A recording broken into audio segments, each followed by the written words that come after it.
What if I told you there's a list, one that most people have never heard of, that shows the US military has operated in nearly every country on Earth? It comes from a report by the US government's own Congressional Research Service. Most of us know about the big wars, but this list reveals hundreds of other interventions, many of them secret. Today, we're going to walk through that list and uncover the stunning, often hidden history of America's global military footprint. The word invasion is a powerful one. It conjures images of massive armies and declarations of war. But that's not really the story of America's military footprint. The real picture is way more complex. To get our heads around it, we need to look at a document published by the US government itself, the Congressional Research Service, or CRS, report called Instances of Use of United States Armed Forces Abroad.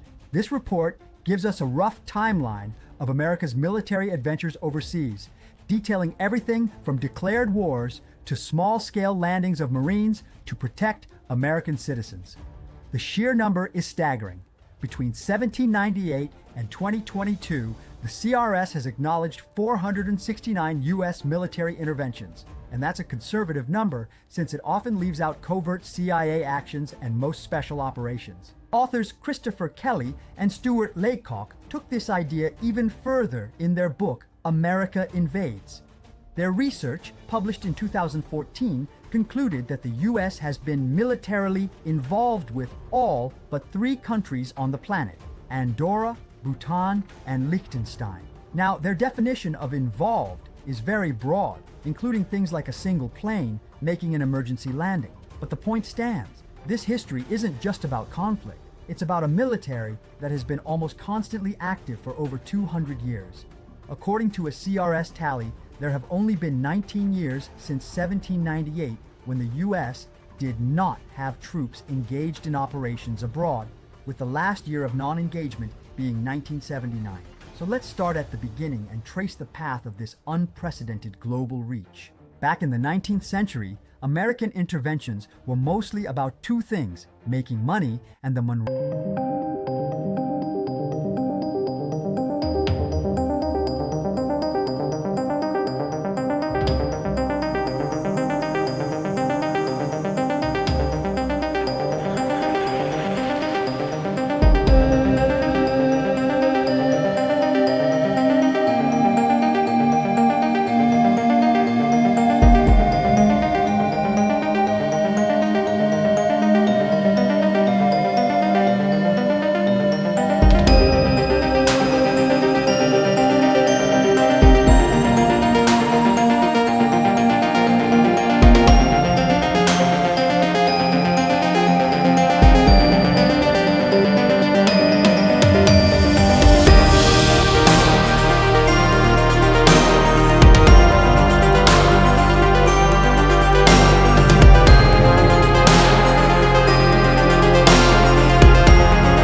Fruit Company.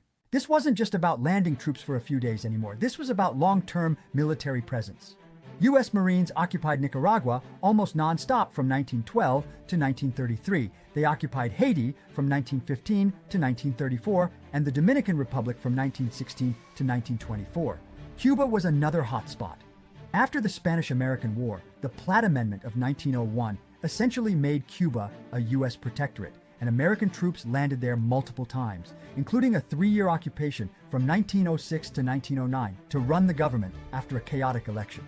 The official reason was often to protect American lives and property or to oversee a country's finances, since arguments over customs revenues often sparked civil wars. In Honduras, for instance, Marines landed in 1903, 1907, and 1911 to protect U.S. interests during a series of revolutions. These actions cemented the United States as the dominant military and political power in the region, creating a sphere of influence that would shape its foreign policy for the next century. The end of World War II completely changed the game.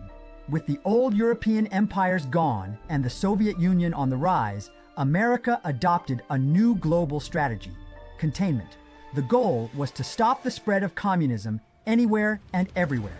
This new mission transformed America's military from a regional police force into a global ideological crusader, leading to a massive spike in both open wars and secret operations all across the world.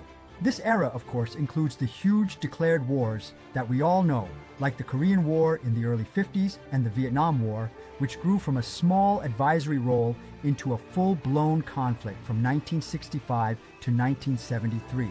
But the CRS list also reminds us of the secret wars and clandestine operations that were just as important. The CIA became a primary weapon of American foreign policy. In 1953, the CIA orchestrated a coup in Iran to overthrow the country's democratically elected Prime Minister, Mohammad Mossadegh, after he nationalized the nation's oil industry. A year later, in 1954, it backed another coup in Guatemala. In 1960, the agency was involved in the plot to overthrow and assassinate Prime Minister Patrice Lumumba in the Congo. And in 1973, the U.S. supported the military coup in Chile that brought the brutal dictator General Augusto Pinochet to power. And that's just scratching the surface. The Cold War saw the U.S. funding proxy armies and fighting secret wars in places like Laos and Cambodia, weaving a truly global web of military involvement. When the Soviet Union finally collapsed in 1991, the United States was left as the world's only superpower. The main justification for intervention, containing communism, had vanished, but the pace of military operations didn't slow down. If anything, it sped up, but the reasons changed. The 1990s were defined by new justifications: humanitarian crises, no-fly zones, and policing regional conflicts. In 1991, the U.S. led a massive coalition to push Iraq out of Kuwait in the First Gulf War, which was followed by years of enforcing no-fly zones over the country. Then, from 1992 to 1994, U.S. troops led a UN mission in Somalia to stop a devastating famine, an operation that ended tragically with the infamous Black Hawk Down battle in Mogadishu. For the first time since WPU, Europe became a theater of operations. In Bosnia, from 1993 to 1995, U.S. jets helped enforce a NATO no-fly zone and carried out airstrikes to bring the Bosnian Serbs to the negotiating table. And in 1999, the U.S. led a NATO bombing campaign against Yugoslavia to stop the ethnic cleansing of Albanians in Kosovo. These interventions were no longer framed as invasions for conquest, but as necessary actions to stop humanitarian disasters, marking a major shift in the public rationale for American military power. The September 11th attacks in 2001 triggered yet another radical shift in U.S. military policy. The War on Terror, launched by the Bush administration, introduced the doctrine of preemptive war. This led directly to the full-scale invasions of Afghanistan in 2001 and Iraq in 2003. But beyond these major wars, the War on Terror created a new kind of global military intervention, one that was decentralized, often secretive, and spread across the globe. Suddenly, the battlefield was anywhere and everywhere that extremist groups like Al-Qaeda and later ISIS could be found. This led to a huge expansion of the U.S. military presence in Africa and Asia.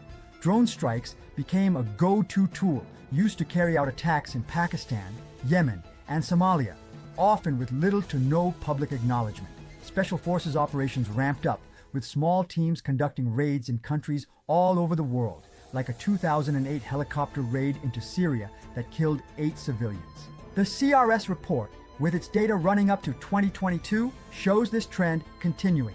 The lines have become permanently blurred. Today, an intervention isn't just boots on the ground. It can be a drone strike from thousands of miles away, a quiet Special Forces raid in the middle of the night, or even a cyber attack The secret list hasn't stopped growing. It has just changed its methods, ensuring that America's military footprint remains as widespread as ever.